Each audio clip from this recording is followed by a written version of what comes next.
everybody, welcome to a new series I'm calling Road to the Regionals. Now, I know what you're thinking, Jester, what the hell is this?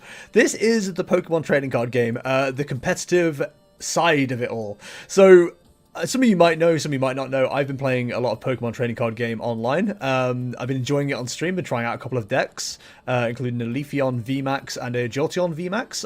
I know these terms mean nothing to some people, but I'm trying to explain it as best I can, I'm sorry. I've been into Pokemon since I was a kid, a wee lad if you will. Collected Pokemon cards from the very first set, played Pokemon games all my life and stuff like that, so yeah, big into Pokemon. A lot of people will know that one of my favourite games of last year, weirdly, Pokemon Unite.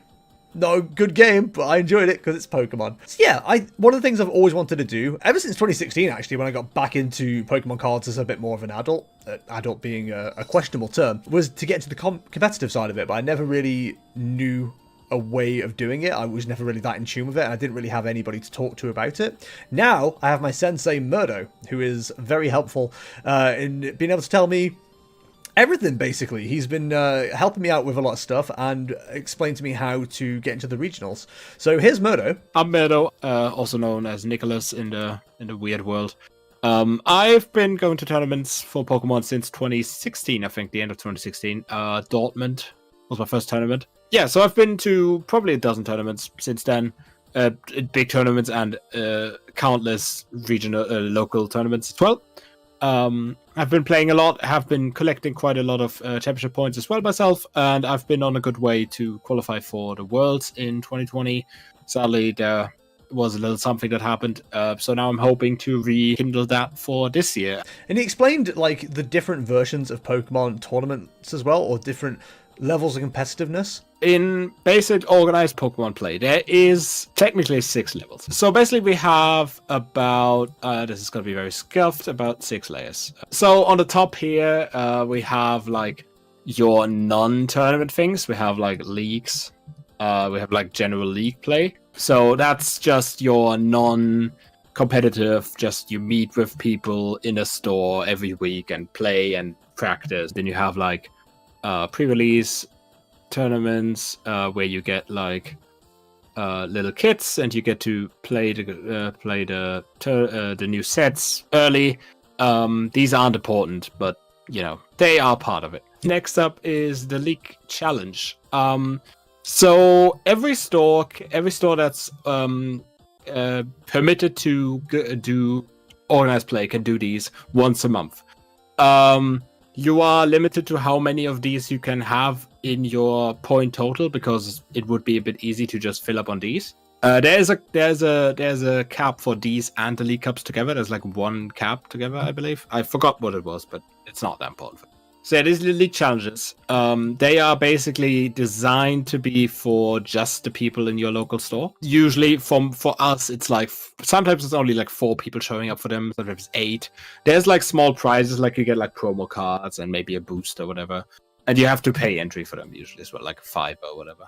And then you get like a booster for participating. Next up is something quite important if you want to make it to Worlds. And obviously these are also important. But the next up is the League Cup. They are also held at stores, at the stores that can do organized events. They are only done once per quarter per store. And they are basically designed to be for like the general area. Next up is the special event. Special events are weird because they pay points like a regional, but they don't pay out money or I don't think any prizes. I believe that you get like playmats and stuff like that. But basically what's weird about special events is that they are for countries that like don't allow entry fees to be taken because it would be considered illegal gambling. Yeah, so next up regional. That's the thing that you want to go to. The one in Liverpool and the unannounced one in Germany. Specials or regionals, they pay out up to 200 points. And the regional specifically pays also out up to $7,500 if you want. If we talk like player base, it depends obviously on your area for these local events. But in Germany, like League Challenge, if you get a League Challenge with like up to 8 people, that's pretty good. League Cups can be up to like 20.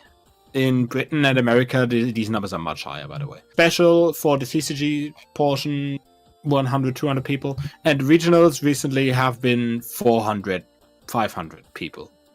Just in the Masters division, just card game. Basically, what I'm looking at doing is pretty much skipping everything and going straight to the regionals. I do have intentions of going to like some in-person play events and pre-release tournaments and stuff like that.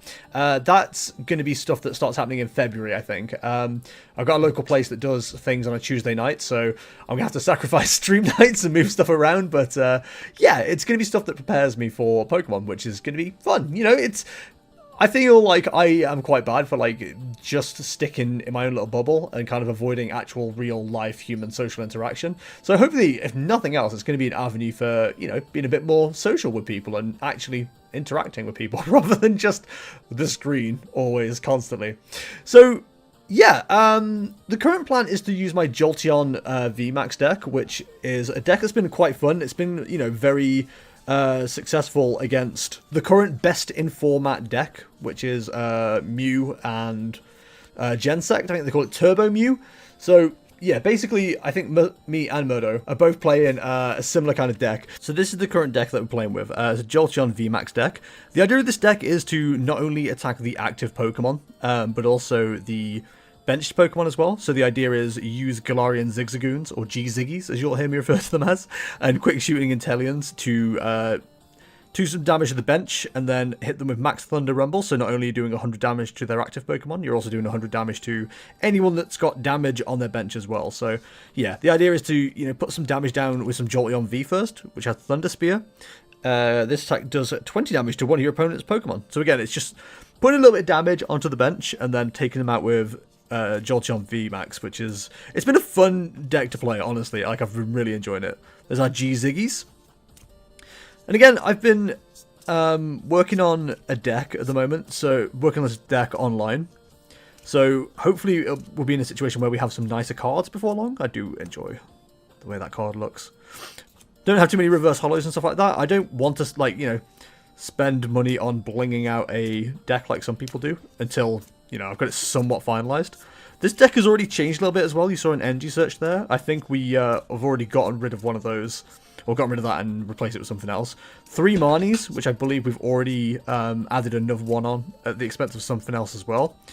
Same with the boss's orders. I think we've dropped one of those because I don't think it's too important to have boss's orders with how this deck is set up, but I'm not 100%. Again, it's all stuff that's like a complete work in progress. So yeah, we've got some nice nice cards hiding in here, but yeah, it's definitely a work in progress, and it's an interesting deck. I've been really enjoying it, so there you go. The plan will be to evolve this deck as we can. So yeah, I'm going to be documenting what I'm doing. This first episode is very much kind of explaining what's going on, what I'm doing, introducing Murdo, who is, again, my sensei. He's fantastic. He's been really helpful. And then, yeah, showing you guys how I'm getting ready for the regionals, showing you guys some in-person competitive stuff as well. I think it can be a very different style of video that I'd usually do. It's a bit more, I suppose, a bit more documentary. Not really, but, you know, it's still going to be vlog. It's still going to be, you know, me talking to a camera most of the time. But yeah, hopefully it's something you guys will enjoy. Again, it's a bit different. So yeah, let me know what you think.